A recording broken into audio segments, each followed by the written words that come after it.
भगवान की है। और यह कोई विधि नहीं है कि सुन लेंगे तो कुछ पाप कट जाएंगे। दो चार पाप कट भी गए और पाप करने की प्रवृत्ति न मिटी तो फिर 1000 पाप आ जाए और फिर हो जाएंगे। बिना पेंदी के पात्र में 5 हॉर्स पावर का पंप लगा के भी पानी भरोगे तो सब नीचे से निकल जाएगा। कितना डालोगे? पेंदी होना जरूरी है, पात्र खुला हो और परब्रह्म परमेश्वर अनुग्रह करते हुए कृपा वर्षित भी करते रहें तो कृपा तुम में टिकेगी ही नहीं। बस देखोगे पर प्राप्त नहीं होगी। समझोगे भगवान हैं पर तुम्हारे जीवन में उनका आनंद नहीं मिलेगा। गंगा के किनारे बैठे रहेंगे पर प्यासे तृषित अपने प्राणों का त्याग कर देंगे। दुर्लभो मानुषो देहि देहि नाम क्षणभंगरः तत्रापि दुर्लभम मन्ये वैकुंठ प्रिय दर्शनम। इस जगत में सबसे दुर्लभ मनुष्य का शरीर है, वो तो मिल गया, अब काहे चिंतित हो।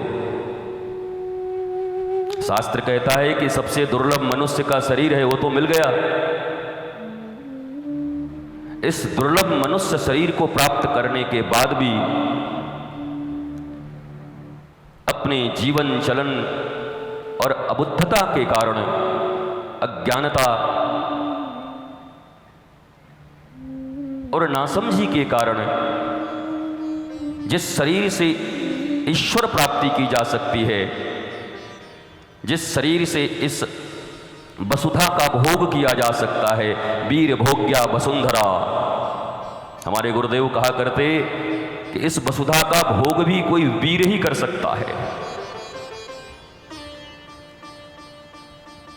महावीर हनुमान जी की कृपा हम सब भारतवासियों के ऊपर है। ऐसे महावीर जिन्होंने अपने अंतर के शत्रुओं को भी परास्त कर दिया और बाहरी शत्रुओं को भी परास्त कर दिया। बाहरी शत्रुओं को परास्त तो सिकंदर इत्यादि ने भी, गजनी गोरी ने भी कभी कर दिया था, पर वो फिर मिट्टी में मिल गए। कभी औरंगजेब और बाबर इत्यादियों ने भी बाहरी शत्रुओं को परास्त कर दिया था, पर वो मिट्टी में मिल गए। पर एक हनुमान जी महाराज महावीर हैं। उन्होंने जब बाह्य विजय प्राप्त की, बाहरी शत्रुओं को हराया, तो वह विजय टिकाऊ हो गई। और हमारे तुम्हारे क्षणिक विजय बिकाऊ हैं। कभी कभी जीत भी जाते हैं तो जीतना भी हार की तरह ही है, टिकती नहीं है। आपके जीवन में आपका जीवन ही प्रमाण होगा। किसी संत से पूछने की जरूरत नहीं, किसी ज्योतिषी से पूछने की जरूरत नहीं, अपने घर परिवार पत्नी बाल बच्चों से भी पूछने की जरूरत नहीं। अपने जीवन के सबसे बड़े प्रमाण तो आप हो। बचपन से लेकर आज तक कितने आनंदित रहे हो, कितने आह्लादित रहे हो, कितने मुस्कुराए हो, कितनी हंसी रही है जीवन में, कितना परोपकार करते हो।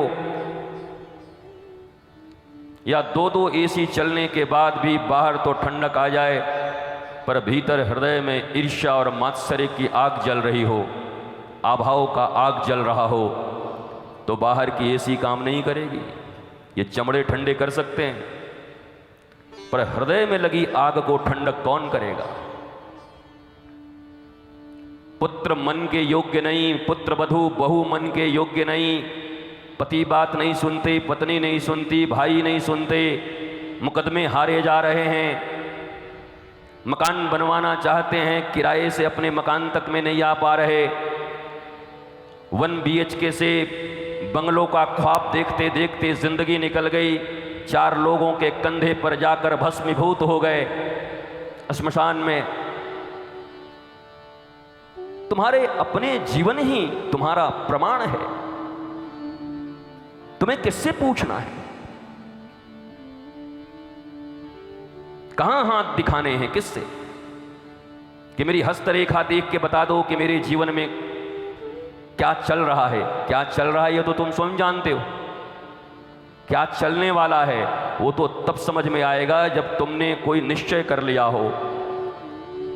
हरि के मार्ग पर चलने का, विधि के विधान में चलने का, सदगुरु के मार्ग में चलने का, धर्म को अपनाने का अगर लक्ष्य बना लिया हो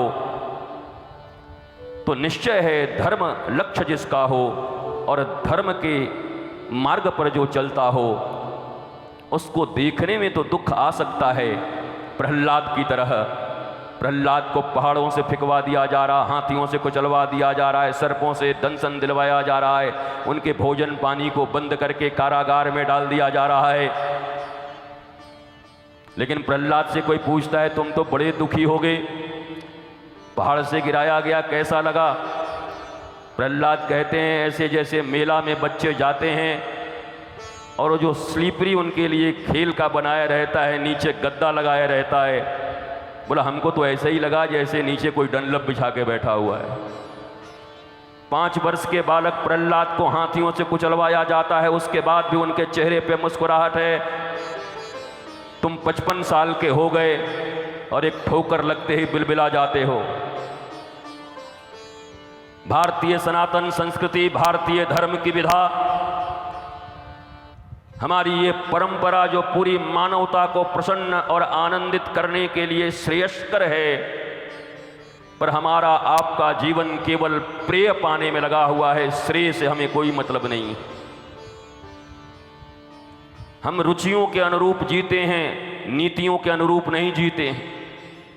क्या पसंद है वो करना चाहते हैं और वो मिलता कभी नहीं, पर धर्म नीति पर चलकर धर्मयुक्त जीवन जीते हुए जीवन आनंद को उपलब्ध होने का एक जो अवसर मनुष्य शरीर में प्राप्त हुआ है, उस अवसर को रोज गंवा रहे हैं। मैं ये बात अक्सर अपने भागवतीय मंचों से कहा करता हूँ कि उस व्यक्ति को गंवार मत कहो जिसने ABCD न पढ़ा हो, उस व्यक्ति को गंवार न कहो जो गांव में रहता हो, उस व्यक्ति को गंवार न कहो जिसने कभी कोई शिक्षा प्राप्त न की हो, बल्कि गंवार वो है जिसने अपने मनुष्य शरीर को दुखी होकर के गंवा दिया, ईश्वर प्राप्ति नहीं की, भगवत कथा नहीं सुना, आनंद प्राप्त नहीं किया और न आनंद वितरित कर सका। गंवार वो है।